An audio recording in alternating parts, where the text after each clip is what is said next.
It's Thursday, May 14th. This is the live show from Travel Massive, coming to you live today from Dublin, from Tasmania, Bulgaria, and our special guests joining us from the United States, Mexico, and Greece.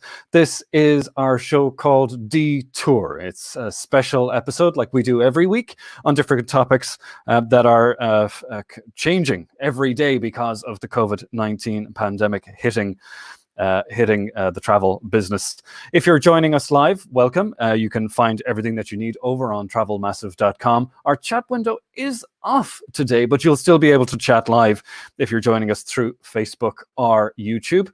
But if you have a question and you're burning to get it to us privately, try sending it by email today. It's live@travelmassive.com. That'll make its way to Maria, who'll pass it on to me here. We're live here on Facebook and on YouTube, so feel free to chat among yourselves. So it was around about this time, if you're listening to a recording or if you're listening to the podcast, that the worldwide cases that are confirmed had hit around 4.5 million. But it's also around the time that the news started to break of, well, how do we get out of lockdown now? So to talk a little bit about how this is impacting the tourism business and whether or not we might even see something happening at all this summer, I wanted to bring on 3 different guests today. So first on, after I introduce everybody, first on today will be Stephen Oddo from Walks. We have Rebecca Skevaki from Urban Adventures, joining us from Greece. And live from Oaxaca, Mexico, is Ian Ord from Where Sidewalks End. I'm looking forward to having all of them on today, but I wanted to start maybe with Stephen Oddo, if you could come on over and join me here for a minute. Stephen, you're joining us from Cape Cod, if I understand correctly. How's life over there? Oh, it's been pretty great, in terms of places to be during the lockdown. We normally live in Boston, but we moved down here pretty early on, about a little over 2 months ago at this point, and it's been great. It's a lovely part of the world. I'm a big fan. I spent some terrible memories. I made the most out of them in Hyannis, so I've plenty of fun memories of the town. The Irish Riviera. There you go. It's a nice part of the world. Stephen, for people that don't know your company first, we'll talk about that, but I want to talk about the tour business, stepping away from that. What's Walks? Walks is an international sightseeing tour operator. So we operate tours, activities, day trips, culinary excursions, cooking classes in 14 different cities around the world. So we would fall squarely in the tours and activities segment of travel, which has been one of the fastest growing and very rapidly adopting an online approach to this business.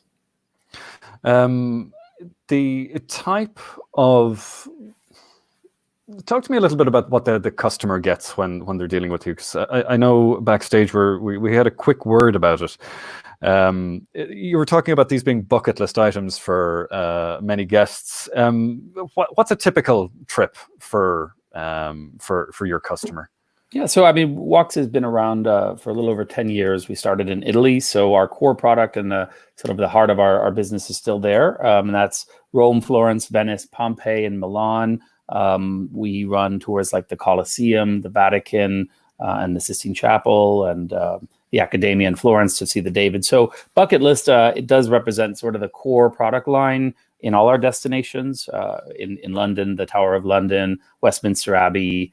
So they're top attractions that customers really want to see, and our guests really value the travel experience and want to get more out of it by taking a tour with a professional guide who's trained and able to bring it to life with great stories.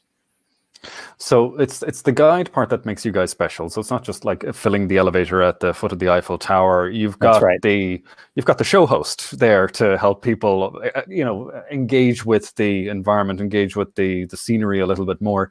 But it's not necessarily just those bucket list items as well. There's other tours, like day tours, full long days of travel that involve a lot more interaction. High-speed train to Mont Saint-Michel from Paris, or a day trip to Pompeii and Positano and the Amalfi Coast from Rome. We've done things like Venice to Verona. So not necessarily always very top of the bucket list items. We've also a cooking class on a rooftop in Rome and Florence. So really a variety of travel experiences. We would kind of just say we're an experiential travel company at this point. Stephen, where do ideas for tours come from? Where did the idea? I mean, I think a lot of what we do is really coming from working with our community of guides. We have over 700 guides in our network, and we work directly with them to develop itineraries. We also bring our own ideas. We work directly with attractions. We work with hundreds of attractions around the world. Attractions are a big component of what we do. So working directly with, the Statue of Liberty or the 9/11 Museum and Memorial, in New York, we kind of worked together to come up with new ways to visit attractions. In St. Mark's Basilica, we were the first operator to offer to the public access to the after hours in St. Mark's. So we've been giving sort of a new spin and on traditional travel products that people have always wanted, and looking for new ways to differentiate ourselves. How does that happen, though? I mean, is this like, are you flicking through back catalogs of National Geographic to find some great photos of, Mont Saint Michel? Why aren't we going there? Where does that come from? Like, where does that germinate from? Is it on a whiteboard? Do you have your own bucket list for products? Where do these? Because you're up to what? 14 destinations, hundreds of guides. Where does the first idea come from, and when do you take it from there to let's put this to market? Right. Actually, it comes straight from our guests. We interview our guests. We have surveys that go out. We talk to our guides about where the high demand is. We talk to the attractions. We look at, we're not trying to, in most cases, trying to create new demand for something off the beaten track. Not to say we don't do that sometimes, but the first thing we do is look at what is already being visited and how can we improve it.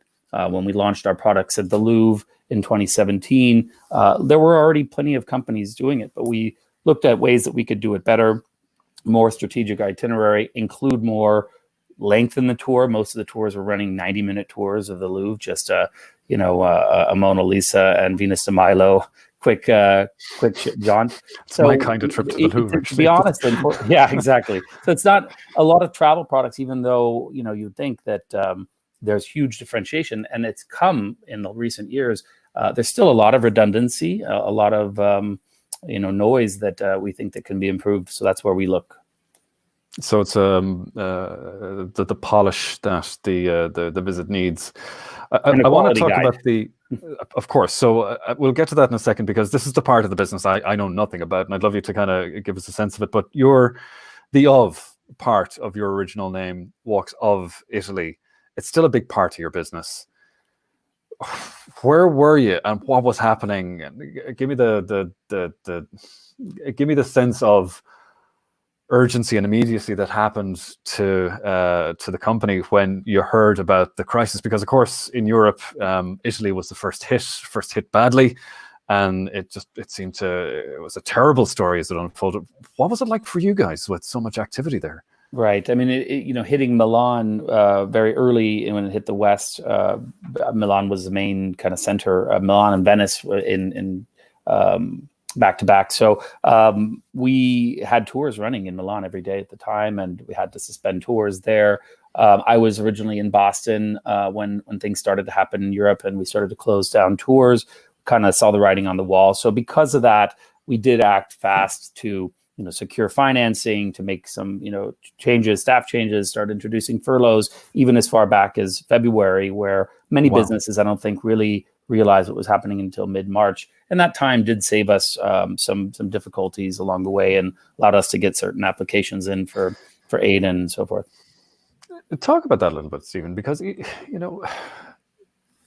that's a brave thing. Look, it makes sense now, but back then, that was a brave step to be taking in February. Like, we all remember every day by day, the run up to ITB. I remember mid-February thinking, wonder what's going to happen here. But I don't think I could have expected this kind of, reality that we're in. That must have been a very brave step to be taken back in February for you guys. What was the indicator for you? Where did you get that confidence about, or maybe it was just caution, but what made you have that confidence to take those steps? Yeah, I mean, I think it was really just seeing that there was not going to be a swift end and swift lockdown that was going to stop the progress at that point. And I think ITB, and hearing that it was sort of up in the air if it was going to be closing or not, it seemed to me to be inevitable, and therefore we decided to act quickly. I actually did go to Berlin. So I was in Boston, and then I did go to Berlin, both not for ITB, but I was there for other meetings, and left very quickly. So I was just there for 2.5 days. But yeah, I mean, there was even a little nervousness at that point. We're talking the first week of March then, that we weren't doing enough just because of how fast everything was changing. So obviously things have kind of calmed down a little bit for you guys, as we've all experienced, when you're a transactional company, when you're a pre-booked company like yourself. When did the cancellation avalanche stop, or is it still ongoing? It is an ongoing process. We've definitely had evolved our process along the way. I think some companies early on didn't realize the impact of revenues dropping to zero and huge percentages of refunds or requests for refunds and so forth. So we definitely have been very careful about how to manage that situation, trying to focus on travel credit vouchers primarily, and obviously bonuses to the customers that are taking that path. And so, that's been our priority. It is a huge part of what we're still doing day to day, analyzing that, improving our results there. But yes, we are seeing light at the end of the tunnel while we're still dealing with the backlog, as we've put our process to have customers reached out to when they're within 10 days of their original booking. So it gives us time to work through the thousands of requests that we are working on. Your main distribution channel, is it fair to say it's services and marketplaces like Get Your Guide? Have they been supportive at all? Can you talk a little bit about what the relationship upstream is like? And we'll get to the guides in a second to talk about downstream. Yeah, our primary channel is still actually our direct customer business. So takewalks.com and walksability.com. However, we do have excellent partners, 50 different points of sale, of which the main partners we have globally are TripAdvisor, Expedia, and Get Your Guide. Also other great partners like Hotel Beds and Musement. And we also work with travel agent networks. Over 4,000 travel agents book with us. And so through these partnerships, yes, we have had different ways of working. I've seen great progress through TripAdvisor, through our main channels, in terms of what we can do after the pandemic, and also some of the in that regards, like payment terms and so forth. But we've also seen a lot of support on distributing our online tours, which I know we're going to touch on in a second here. But there's been great support in trying to at least pitch the voucher option to customers for travel agents as well. And yeah, the relationships are good, and they're all optimistic about a return later this year. Stephen, I imagine a business model like yours, you're dealing with a lot of independent contractors that are your guides, if that's a fair statement. They're not direct employees, but what are they doing right now? What is your typical tour guide in Mont Saint Michel? I'm stuck on that, but Milan, what are they doing now? Hundreds of tour guides. Obviously, Europe has predominantly, we work with professional guides who are trained, who go to school, who study for this. This is their career. So being that this is their career, yes, they're in a very difficult place right now. And so what we've done as a company is tried to support those businesses, those micro businesses, if you will, to try to give them a platform to be able to continue to earn income. So we've launched over 20 online experiences, of which they can host their own tours online. And it's been hugely successful, thousands of bookings. Now we're essentially subsidizing the program, as we're both paying the guide and we're paying the customer in credit vouchers for future travel with Walks to book those tours. But the main goal is to be able to provide a lifeline to some of the tour guides. We've also developed other internal programs, which we're currently running, where the guides can earn additional income for other activities like like hosting educational opportunities and so forth. So we have looked to provide some continuity for them. The governments in Europe have been more supportive on that front in terms of ways that they can receive some income during the pandemic, but and certainly looking at the travel sector as being the most damaged from the pandemic, there has been some support on that. If these tour guides are professional, lifelong tour guides, this must be devastating for them at the moment. As devastating as for yourselves. This isn't a side hustle. This isn't something that they're doing for extra income as a teacher or something else. This is the job. Exactly. Is there... Okay, let's just imagine a bleak scenario here where we don't start anything during the summer and it's a 2021 story, and yet the restrictions are lifted and everybody can move everywhere again. What are tour guides going to do? How are they going to make ends meet where demand isn't coming in from foreign tourists? There's only so much local business that they can support. Is there a risk that they'll change career and do something else by the time online demand picks up again? I hope not. I mean, we've been working with some of our guides for 10 plus years. They're truly exceptional, and that's why people keep booking our tours. So certainly that's something that they can do. I know, like as you mentioned, they're independent contractors. They run their own business. They privately book with their own customers. They post their services on other platforms. What Walks can hope to do and does look to do is to reach as many customers that we can when we can. Obviously, we're at the behest of the airlines and the regional governments, the EU, in terms about when that's going to happen. But the moment it does, we've worked on adapting our product lines to provide them with more work to try to focus more on private tours, where in the past we hadn't. We can, with our distribution and reach to, potentially millions of future customers, even if there's a 50%, let's say, demand for the next while, 12 to 18 months, we would still be able to reach a significant portion of that demand through our networks and through our own marketing. And so the goal is that, sure, are we going to be able to provide the same amount of work? No, there won't be the same amount of work, but we can do our best to provide as many different avenues we can for them to earn. And I think the online tours is going to be a continued element of that. That's something that we plan on expanding and making part of the live tour experience as well. So I think those things will eventually go hand in hand and potentially represent a differentiation point for us. There's nothing like the captivating way that a great tour guide will,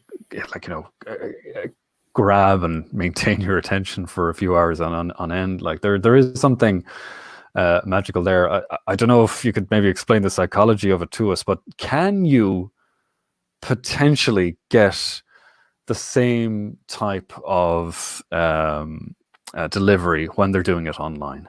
Yeah, I don't think the goal is for it to be the same. I think it's meant to be a complementary, an extension of.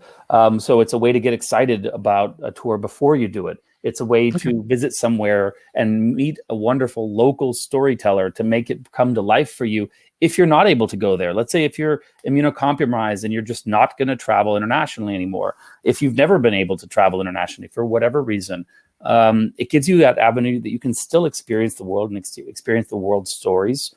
So to that extent, I think it is an extension of the program. And then think about it this way. If you have taken that great tour to Mont Saint-Michel and you had that incredible guide who captivated you and told you all the stories of the Abbey from the Middle Ages, this also could provide you a way to stay connected to those stories. To, hey, maybe you want to take your friends or family or a date and show them this place that you went and meet that guide again and remind yourself of the story. So I think there are many avenues to look at the online, pivot or extension of our services as a value add that will stick around and potentially provide new work to new storytellers that we might not have met before. So, such as the Wuhan tour I mentioned. So I got a little voice in my ear asking me about the tours of Wuhan. Yes. Talk about that. What kind of a crazy idea is a tour? I'm fascinated by the place all of a sudden. It's on the map. It's center of everybody's mind. What's the tour of Wuhan? Well, it's the world's most famous city in 2020 for all the wrong reasons. I mean, it's like waking up, and it's like your worst nightmare. You've all of a sudden become very famous for something terrible. Is it That true that nobody the wants Oscar that. Wilde paradox applies to it? That there's no such Abs- thing as bad publicity. There's only, there's it's So nothing we're worse doing our than. we're doing our best to try to change that perspective, to shine a new light on the city. The goal there was, when we realized we were pivoting to online experiences for the time being, that we didn't need to limit those just to the experiences of places that we currently run tours with, the guides we run tours with. Those, of course, provide the core of the platform, and we've had thousands of customers already experience those. But we also have launched, and we are actually about to announce, many new experiences. And the first inaugural Spotlight series, we call it, tour is on Wuhan. And the idea was, we can have a local storyteller tell the story of the city and make it, quite a bit different than what you've been consuming in the media. So, not to say that this is a political situation. This is more of, we believe in travel that all stories deserve to be told, and that there are great reasons to go to every place, regardless of what's going on there at the time. And we've had a really wonderful response. Hundreds of people have booked it, and actually, the last one is tonight Eastern time, at 7 p.m. So for those of you in Europe, it's a bit late, but if you're So hang on, talk through the format a little bit, because Yeah. I've got, for some reason, YouTube creator in the back of my mind as how this format might play out. But this is a live tour, is it? It is a live tour. So you go on our Oh, site, you okay. book, it's called the Tours from Home program. So it's right all over our Okay. website. And within the Tours from Home, this is a segment of limited time only spotlight tours. And we spotlight Okay. different areas around the world, topical, provocative concepts, something unique and different, where it's still a great story. And so the Wuhan tour is, you connect live. It's all, we've amended our booking platform to support the Zoom platform. So we integrate with that. And when it's time for your tour, you jump on, you hit a button, boom, the Zoom pops up. We tell a story, and I've actually been personally moderating the Wuhan tours, as well as the other spotlights so far. And so we have a local person who describes the city, and it's early in the morning, 7 a.m. her time, and she's taken us through, showing us multimedia, video and photo and maps of the city, to give you a real understanding of what the culture is, what the food is like, what the people are like. We really cover the gamut, what there is to see and do, the city's connections to the famous Disney movie Mulan. It's really a super interesting story. I think you've got something quite magical there, because it's not somebody doing a tour from the end of a selfie stick either, but they're curating all of it could be their own content, it might be generic, but they're curating the show to, number one, the audience, but number two, from their own experience as well. So it's not Absolutely. just some. Okay, that's brand. Is that And new? there's Is that Q&A too. completely There's new? I've never heard Q&As. of this before. This is amazing. Okay.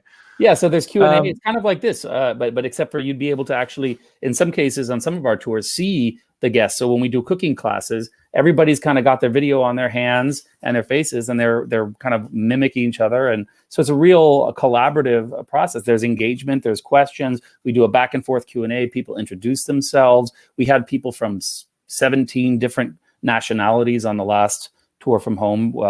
So, we run them every day, all day, and there's 21 different experiences. So I think it's a really great way to stay connected to travel while we're waiting to get back at it. so showing a little bit too much of my own bias here, but I would love if you guys did something in Pripyat and Chernobyl. That kind of destination really suits the virtual format for me anyway. You like the rest disaster I'd love to see tourism, myself. huh?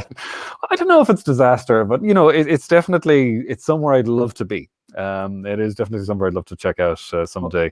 But Our anyway, next one the opening format up is in new. Ireland. We'll be announcing it in the next few days. So we're going to be doing Brilliant. something very Brilliant. exciting. Well, I'll definitely check out Wuhan. Like you mentioned, it's the number one city that's named infamously or famously for this year. It's going okay. This is new for you guys. You happy with the stats? Do you think you'll keep it going after the lockdown is well? Absolutely. Yeah. No. I mean, it can be part of our tour experience. Like I said, we're an experiences business that does right now. It's been an online experience, but before that, it was in destination experiences, and now we see it a combination of both. And like I said, it's complementary. It's an extension. It's a way to stay connected to our guests. And so for that, yes, I think it'll be here to stay. Stephen, if you've been tuned in to previous episodes of the live show, you'll know that a lot of folks are working on product. I'm really impressed to hear what you guys are working on. Is there anything else in the pipeline? Any new partnerships you've been able to work on that you wouldn't normally have been able to look at in the meantime? Yeah, we have two really exciting partnerships we've been working away at, hoping to announce those pretty soon here. We're also actually we're doing so those are more of the regular tours. We're also doing some partnerships on the online tour side, like I mentioned, with new spotlight series and new tours from home products that'll include areas. One of the ones that is coming up here, as I mentioned, Ireland there, a partner who's a Titanic expert out of near Cork, a place called Cobh, and he'll be doing a story. He's written books on the Titanic, so that's coming up. And National Park Service guides here in the U.S. So a lot of different partnerships have expanded our view outside of just the traditional storyteller guides that we work with in cities, but also many other different destinations. So yeah, really excited about what the future holds, and can't wait to get back traveling again. This is what I've been waiting for, Steve. Sorry, I'm still in shock, but this is what I was waiting for. This is the magical stuff that you could only really conjure up if you're trying to do something wildly competitive with somebody else, or we had a chance to do this, and all of a sudden, this is a whole new type of content you guys have put out there. I'm so impressed. Thank you. The only problem I have is that I have to stay on camera here for another 40 minutes, and I won't be able to go and book the last seat for Wuhan later. So hopefully I'll sneak in a ticket at some stage before the end of the day. But for now, Stephen, thanks for joining us. I'll have you on for one last comment at the end of the show. But for now, and before Rebecca jumps on, I just want to make a couple of announcements. First is, of course, if you're joining us on travelmassive.com, please drop us an email if you've got any questions. It's live@travelmassive.com. We've switched off our comments due to a small technical problem with the provider today. But if you have questions, or if you'd like to just tell us where you're watching from, the way to do that is over on our Facebook page, where you'll be able to see me, or the same thing on YouTube. The comments will come back here to us, and we'll be able to check them out and give a shout out to the person who might be further away than Ian in Tasmania for a change. My next guest is joining us all the way from Greece. She's based in Athens, and at the age of 4, embarked on a 42-day voyage, not on her own, all the way around the world from Greece to Australia. I've forgotten the city. Rebecca, you might tell us what you remember of being 4 years old on a cruise liner going all the way around the world. What a way to start in the world of travel. Well, hello, Kevin, and hello to everybody that's watching us. What I remember, actually, those are my first memories. I many times try to recall if I remember anything prior to being on a big boat as a kid, but no. And I guess there's no wonder why I ended up in the travel. Otherwise, I think it would have been the maritime industry, probably. It's an interesting start. You're based in Athens, of course. You're our chapter leader of the Crete and Athens Travel Massive chapters. Greece is not like all other countries. There are some that have the same level of tourism as Greece, but you were saying earlier that about 1 in 3 people work in the tourism industry in Greece. What's the mood like? Oh, that's a difficult question. I think it's a little bit like a roller coaster, Kevin, and it's been going like this for the last 2 months. From one hand, we are quite lucky. I mean, Greece and specifically the Greek government really acted fast. Our neighbors, thank God, we are neighboring beautiful, beautiful Italy, but seeing how the pandemic hit them, I think the government just took fast measures, hard measures. I mean, they completely locked us in. I think it was like just a week after the first person was found in the northern Greece area. Exactly. So it has Wow. been really, really hard. I mean, Greeks are a nation that love going out, that love being outdoors. We are really social, sometimes too social. So to start with, nobody I don't know if there's such actually. a thing, but Um, well, probably it is a culture shock sometimes. I mean, we've seen it from our customers. Like Greeks tend to be loud. We tend to move a lot and express ourselves. We tend to touch and hug people and kiss people, which is not really what happens with all the other cultures. So for a nation being that much outgoing, it's been really, really hard having to stay indoors. To everybody's probably surprised, the Greeks did abide. We did stay indoors, and that really, really helped the spread of actually not spreading the COVID-19. Currently, because we are in the first, this is actually the first week of the post-lockdown measures. I think the spirits are really just coming back, and everybody's like having a smile on the face and greeting each other. I think we really miss talking out loud. I mean, in person, even if it's still keeping the social distancing measures. I mean, that's one of the requirements of being outdoors, like keeping, the social distancing measures. But still, you can see that I think hope is coming back a little bit to the locals. the number of conversations I've had over my hedge on either side here is it's been one of the few things keeping me sane.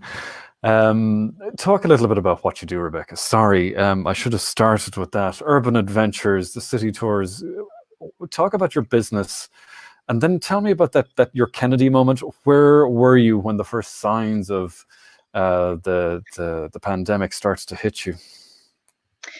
Like Stefan before, we run similar actually businesses. So we are a city tour and day tour company. Urban Adventures runs in more than 150 cities globally.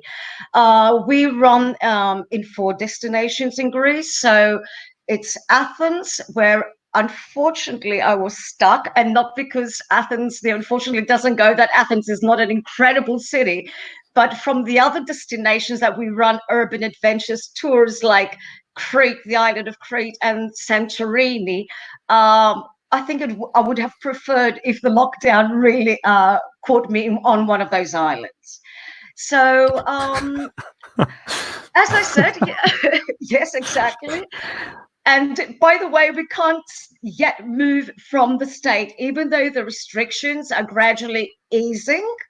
We can go out, we can walk around, retail shops are gradually opening, but until now, we can't really, we can't really change state. So hopefully it will happen soon.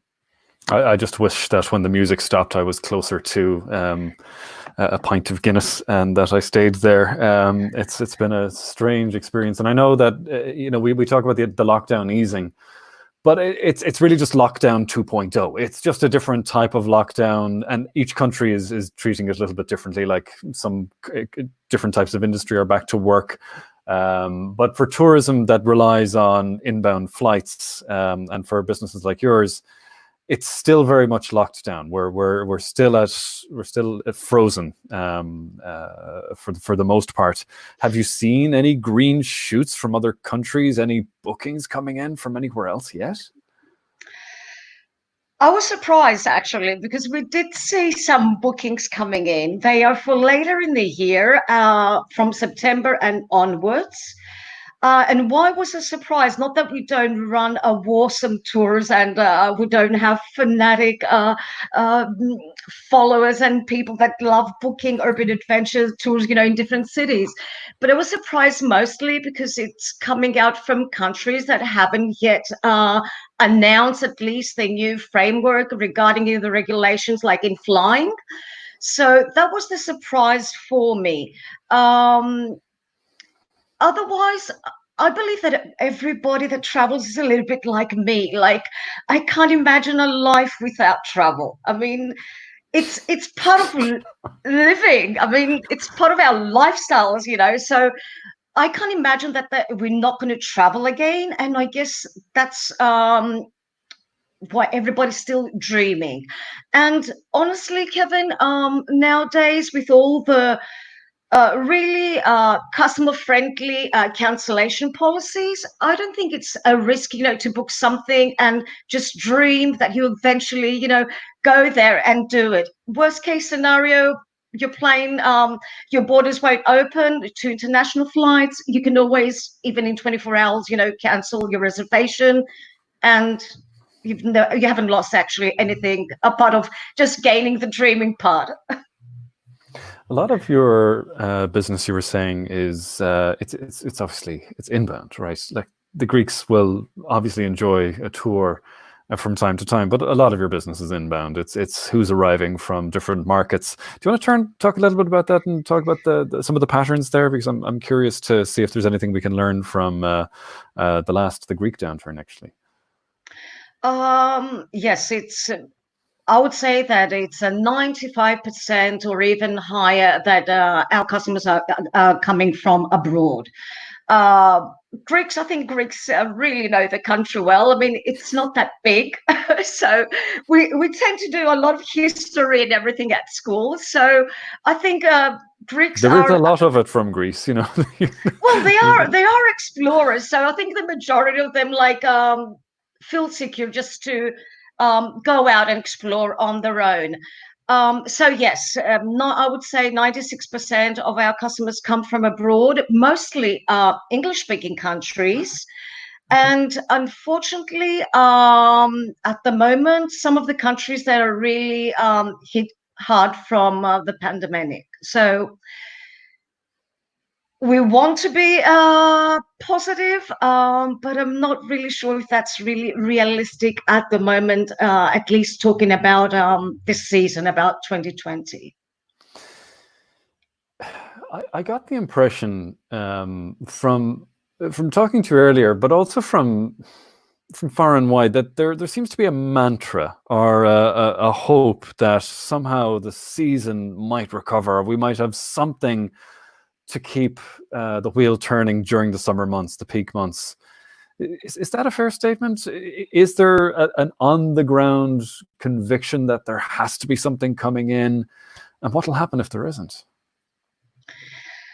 The Greeks got a saying which says, hope dies last, if I translate it, if I try and translate it accurately, which means I believe that as a nation, actually, it's in our culture, we always want to believe that something positive will happen.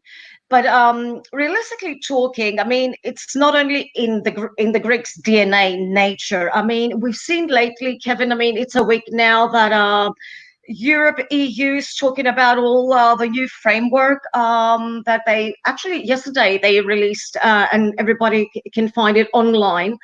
Regarding flights, regarding all the precautions, regarding the framework around the operations of the hotel industry. So I think that spread a little bit of hope. We've seen European, mostly airlines, announcing that they will fly from June and onwards. So, of course, it's still, the businesses that saying, yes, we are willing to do this.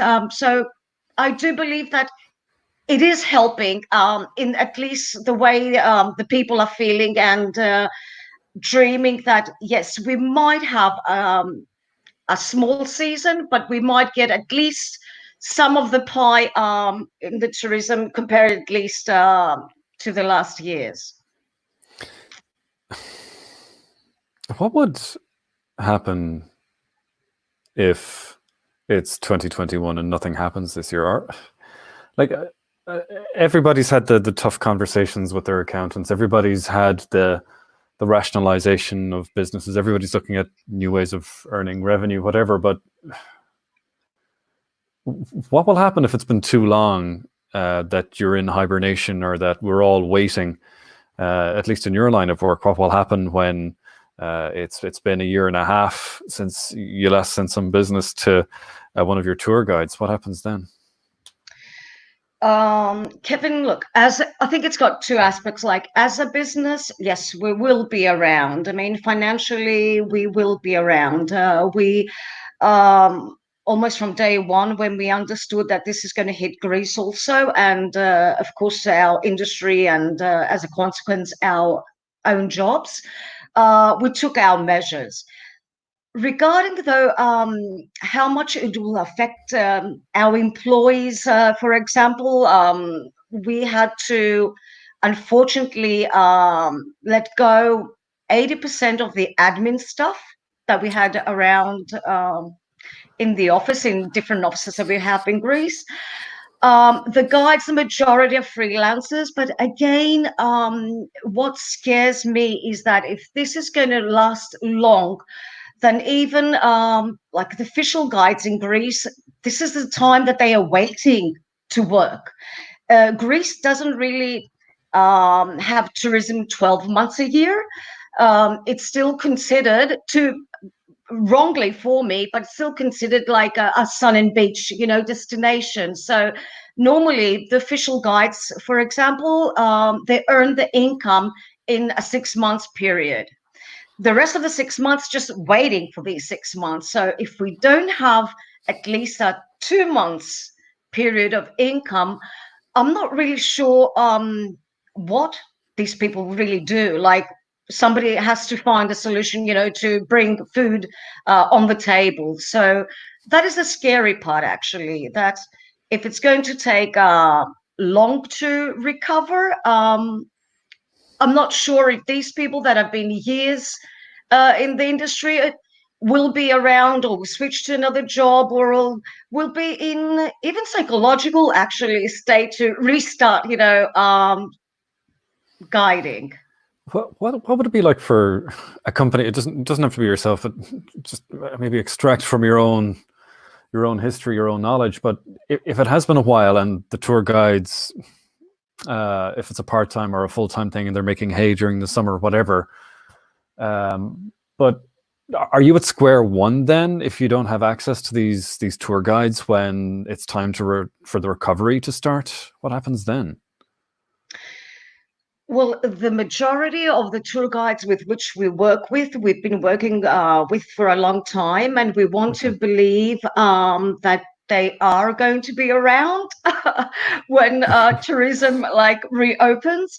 Otherwise, I would say yes, you actually just do a circle and go like back to day one, because I mean, all these are professionals, but like I guess each brand has got their own identity when it comes to the storytelling and their ethos and ethics regarding, the tours.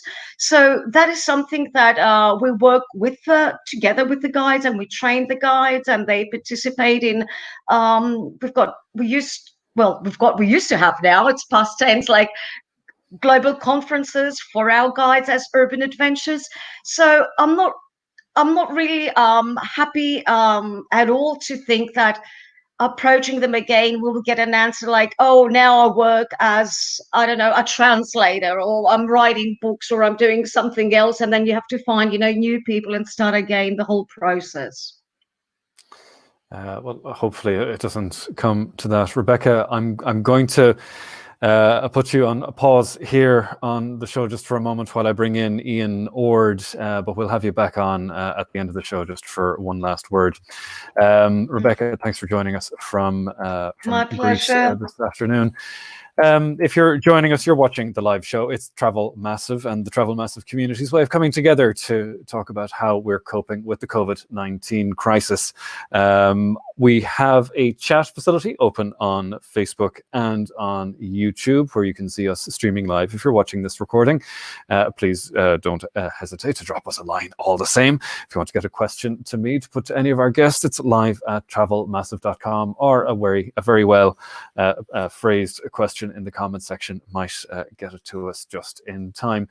The last speaker I want to bring on is a gentleman called Ian Ord. He's joining us from Oaxaca in Mexico, where he has started the first Travel Massive chapter in Mexico. But it's not Ian's first chapter. No, he started, or was part of starting at least, the Bangkok and the Chiang Mai chapters in Thailand and Southeast Asia. So fair play, Ian. I don't know if you have the record for starting the most Travel Massive chapters. I don't know if there is a record for starting the most Travel Massive chapters, but I thought that was absolutely remarkable. Ian, what struck me about your product, and I want you to talk straight away about that, is that it's not a typical, it's not like the tours that Stephen or Rebecca market. You're a little bit different, and actually very different from my ear. Can you tell us a little bit about where Sidewalks end, if you don't mind? Sure. Hi, Kevin. Hi, everyone tuning in. Thanks for the intro. I think Ian Cummings may have started a few more chapters than I have, but not a bad competition to have. So yeah, our tours are primarily focused in Southeast Asia, the majority being run in Thailand. And the origin story was not your typical origin story either. It actually came, unfortunately, from some personal difficulties and trauma. I was living in Thailand and focusing on travel blogging back then. This is back in 2011. And in 2012, my family came over to visit. And unfortunately, halfway through the visit, my father suffered a irrecoverable heart attack. And it was probably, I mean, the most unimaginable thing to happen while you're on vacation with your family. But something beautiful eventually did come from this. So my brother did a bit of research, I guess, and found these magical tribal tattoos, if you will. And we decided to go venturing off to find one in the middle of some rice terraces in this temple. And some shamans gave us these protective tattoos, which suitingly were intended to protect us while traveling. I wrote a blog post about this, which went fairly viral. And eventually this led to offering the service where I could help facilitate other people who were interested in getting magical tattoos in Thailand. That has been the core of a lot of our business for the last 8 years. And Ian, I thought I'd be ready for that a second time. I have the I happen to have been editing the podcast where you tell Rick Kazarian that exact story, and it still gets to me. I'm still a little bit reeling from it.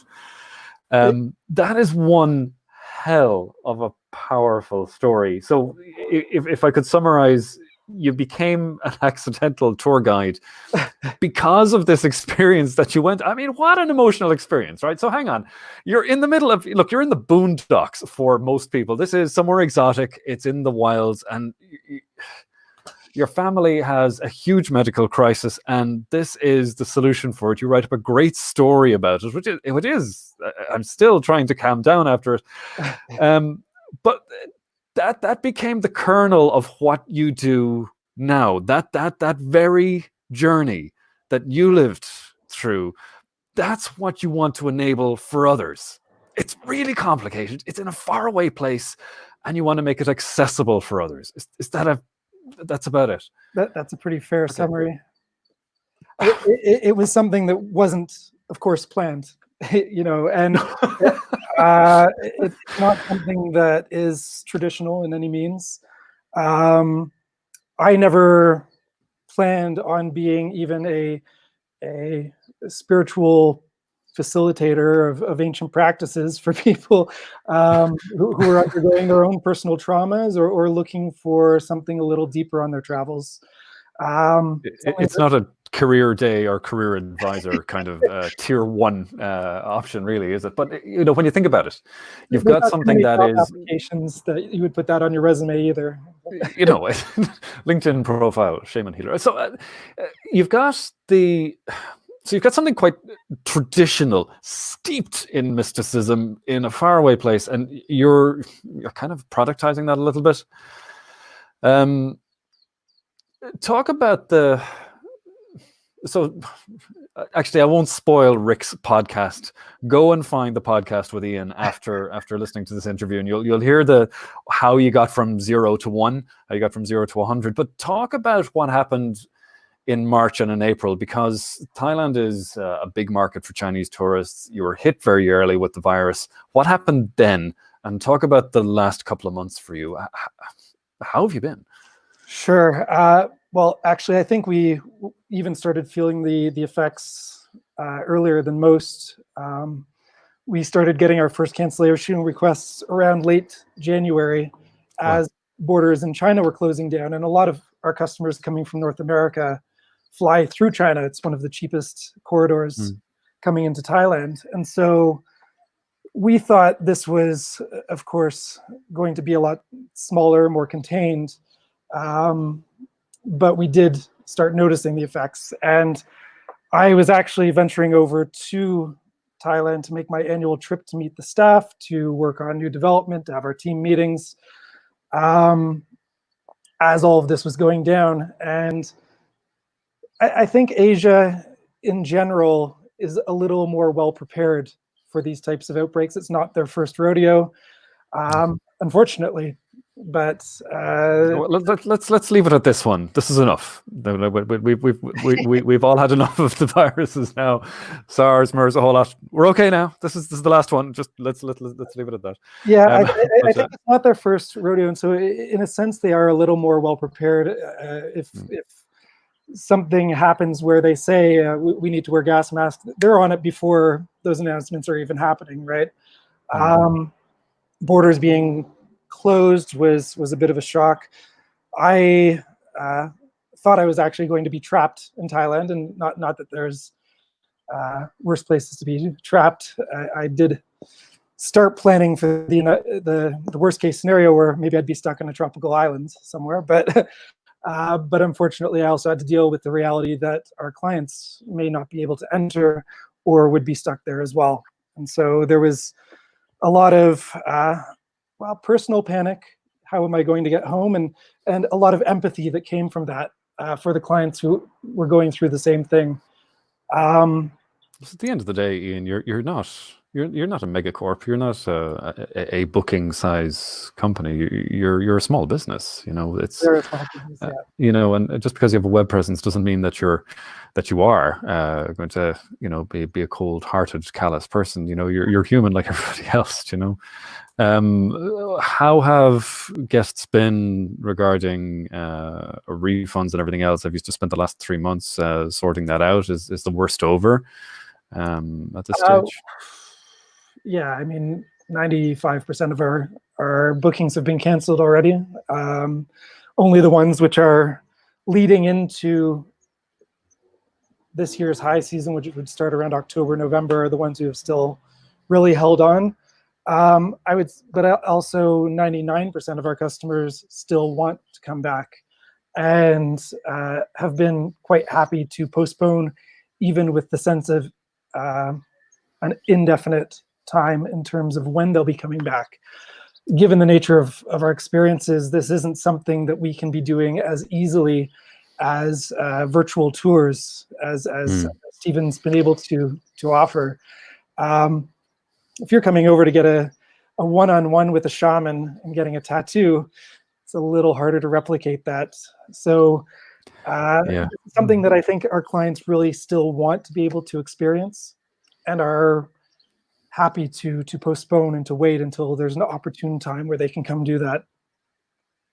There is only so much you can achieve through web conferences, you know, and a shaman on Zoom, I can't really see that washing, to be honest. There's only so much you can get away. But is that not something that gives you a little bit of hope? Because I mean, travel will return before social distancing goes, I think, and that seems to be the consensus. You know, we'll be flying before we're getting closer together and we can shake hands again.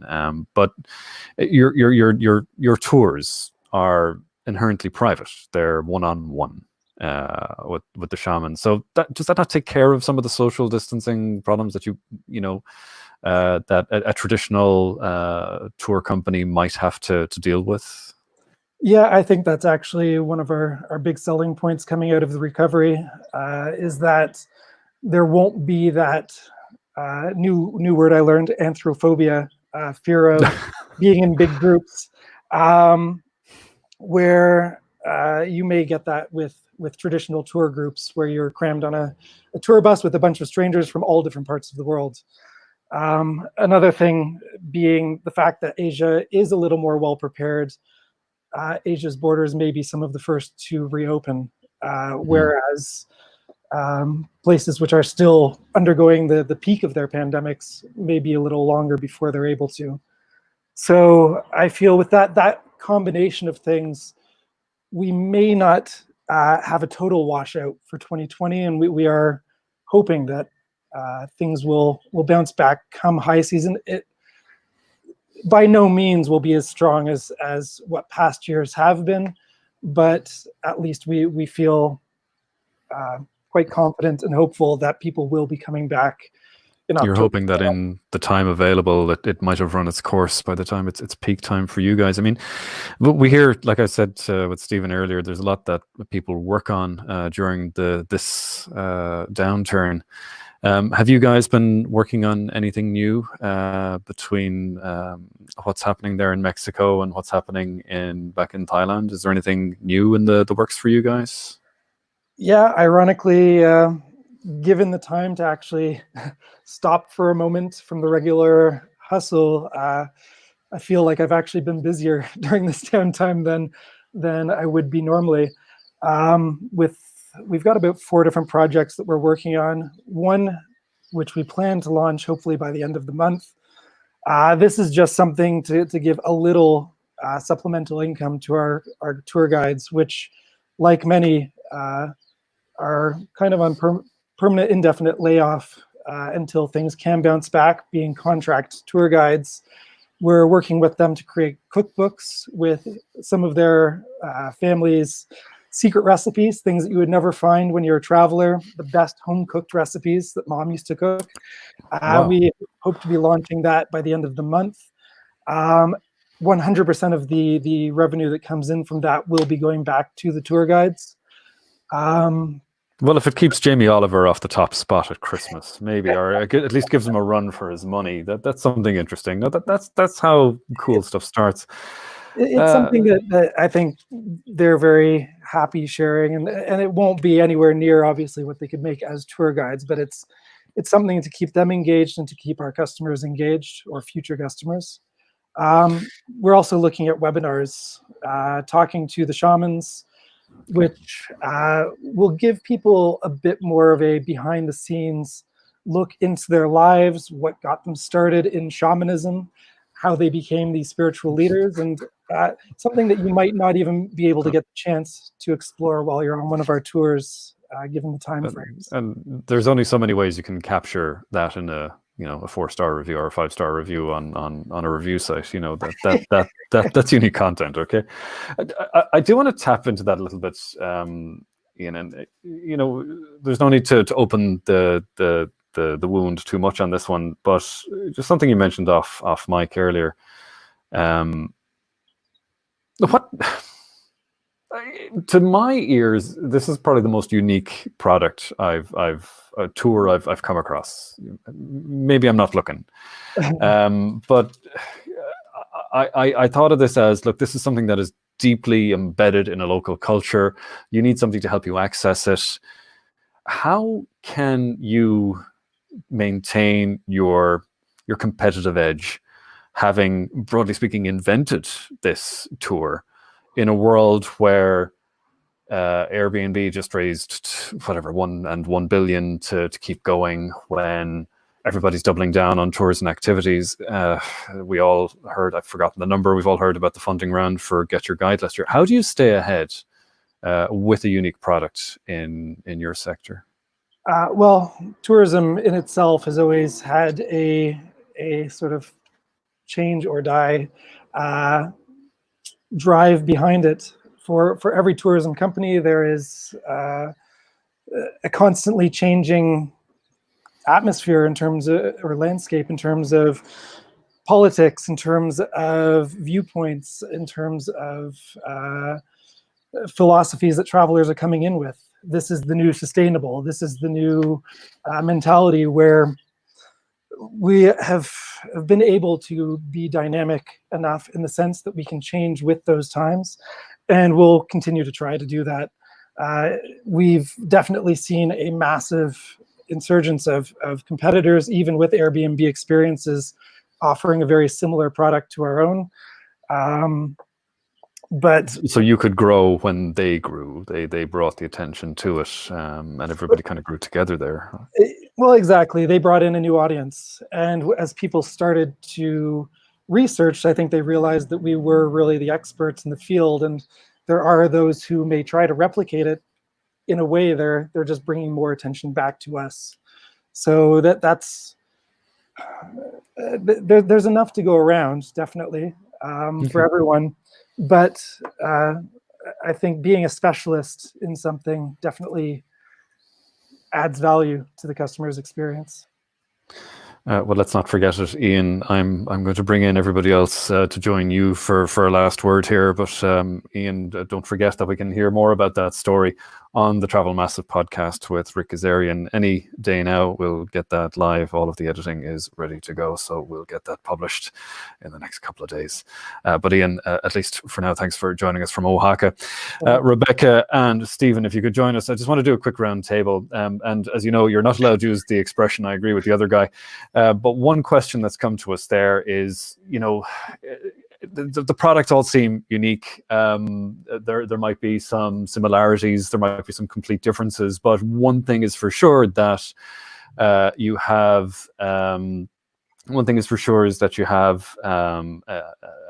type of place within the supply chain. We have our customers, we know who they are, but demand is coming from different places. The question is, will this crisis change the way distribution happens, the way you get your business? And what would you wish for if you could change it? So I'll maybe start with yourself, Ian, while we're getting everybody else's mic ready. What would you change in terms of how people become aware of you? Well, we've been very successful in working with travel bloggers in the past, and I think that's a channel that we're going to definitely continue working on. I hope that through some of these things like webinars, they'll actually be very viable marketing tools in the future as well. And perhaps we'll be able to find ways in pivoting with virtual tours as well, which is something that we had never explored before or even thought of exploring. Well, Ian, I love the fact that you've come up with a new type of content in the downturn as well, that we can now, even if it's pre-sales and it's just only to make it more tantalizing and more appealing. I love the fact that I can now see what it's like to hang out with the shaman, thanks to yourself. So I'll definitely be checking that out. Rebecca, what would you change about how you're getting your business at the moment, and what would you wish for? What's the one thing you'd change, maybe? I would love to have more local direct sales. I think that this pandemic really showed that when you can reach out immediately to the source, like to the person providing the tour, and not through the Oddo and the resellers, it was much more easier, like, for example, to get a refund, and actually much better even from our side to provide extra value and give other solutions apart from, yes, we'll give you your money back. So this is something that showed us that people appreciated more, we appreciated it more.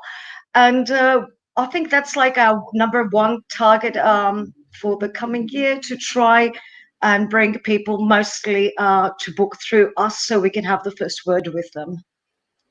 It's interesting. So it's not, it becomes a relationship that you can cultivate more. It's better for feedback. Exactly. It's better for product development. You'll know what the emerging or the grassroots demand for a new tour is. Maybe you'll be able to develop something new before anybody else. That's quite compelling. Stephen, you've already blown me away with what you've been doing so far. So I'm not sure if we can unmute you before the end of the call. It'd be lovely to get your last word on this. What would you change about distribution, and will this crisis change distribution for products and for things like you guys? I know you have a certain amount of direct, but will things change? Yeah, of course. I mean, we've been continually always focused on our direct channels, on our online channels. We are a digitally focused business. Many tour operators are not. I think there's only something like close to 20% of the total tours and activities industry booked predominantly online, compared to north of 50% for pretty much every other travel vertical. So our focus is to really help to push that online distribution further. That's where we are expecting things will go post pandemic, is that people will be continually booking things online in advance, as they may have been trained in the last few months to do that more with other types of services. So that's our main focus, is online, our great partnerships with some of the partners we mentioned before. And we're hoping that the main change would be that, customers that previously, would have, well, I think it's actually more about the policies that were in place in the industry, which kind of came up. I think we're a little bit short-sighted on allowing for last-minute full cash refund through some of the partnerships. I think that would be the biggest change, is giving more flexibility to the supplier in those cases. But otherwise, yeah, I think that the digital channel is our focus. Well, look, when it's ready to go, the extra 80%, and there's quite a lot to capture still in the market post-crisis. I think it's time to focus on what makes the product compelling. And from what I've heard from all three of you guys here today, I'm confident that you'll find the green shoots sooner than others. But for the time being, for now, from Cape Cod, Stephen, and from Oaxaca, Ian, and from Athens, Rebecca Skevaki, thank you for joining us on this week's live show. Before I wrap up, I just want to make one little announcement. We have more announcements to come. We'll share some really, really, really cool statistics that I'm absolutely bursting to share with you on next week's live show. But at least for now, there's one thing I want to celebrate. The live show is made possible by chapter leaders like Ian and Rebecca from around the world. Myself, along with Mark Lenihan, I run the chapter here very humbly in Dublin. Travel Massive is made of great people and great efforts like this. And just in the last, I think 48 hours, Ian, we've hit 60,000 members worldwide. It all started on a rooftop in Sydney having a beer, and here we are, and there's 60,000 of us strong. I am so proud to be part of something massive like Travel Massive. But for now, this is the live show. This is episode 11 of the live show on May 14th, 2020. This was Detour, a look into the COVID-19 crisis and how it impacted tours and activities. We had Stephen Oddo from Walks. We had Ian Ord from Where Sidewalks End, and Rebecca Skevaki from Urban Adventures. Thank you all for joining us. And to everybody on the live streams and to everybody that chatted, thank you so much for being part of this. You'll find us next week here in the same place for episode 12. But in the meantime, thanks very much for joining us.